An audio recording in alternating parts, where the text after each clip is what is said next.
বসিয়ে দিয়েছি ভাত, বড়মশাই খেয়ে চলে যাবে অফিসে। আর এদিকে বসিয়েছি চা। আমরা লিকার চাটাই খাই, আমরা দুধ চাটা খাই না একদমই।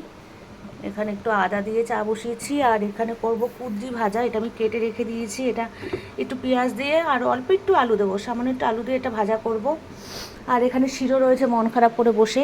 কারণটা হলো যেটা বলছিলাম, যে আমার শাশুড়ি মার শরীরটা ভীষণ খারাপ। কালকে সকালেও তোমরা ভিডিওতে দেখেছো যে শিরো বেরোনোর চেষ্টা করছে বা শিরো দেখছিল গেট থেকে, যে দিদি পুজো দিচ্ছে, তুলসীতলায় পুজো দিচ্ছিল। তো পরশুদিন রাত্রে ওনার একটু লুজ মোশন হয়েছিল, তারপর থেকে শরীরটা অনেকটা দুর্বল হয়ে গেছিলো। সকালবেলার দিকে ঠিকঠাকই ছিল, কিন্তু একটু বেলার দিকে শরীরটা খুবই খারাপ ছিল। সেই কারণে ওনাকে হসপিটালে ভর্তি করানো হয়েছে। আর আজকে সকালেও কথা হলো, আমি ঘুম থেকে একটু তাড়াতাড়ি উঠেছি, উঠে ওনার সাথে কথা হয়েছে। তো বলল যে শরীরটা এখন আগের থেকে অনেকটা ঠিক আছে, আর যাব দেখতে ওনাকে, ওনার জন্য খাবারও নিয়ে যাব। ওই দিক থেকে আমার ননদ আসবে বলল। তো যাই হোক, এদিকে কাজকর্ম তাড়াতাড়ি সেরে নিই, পরে আবার কথা হবে।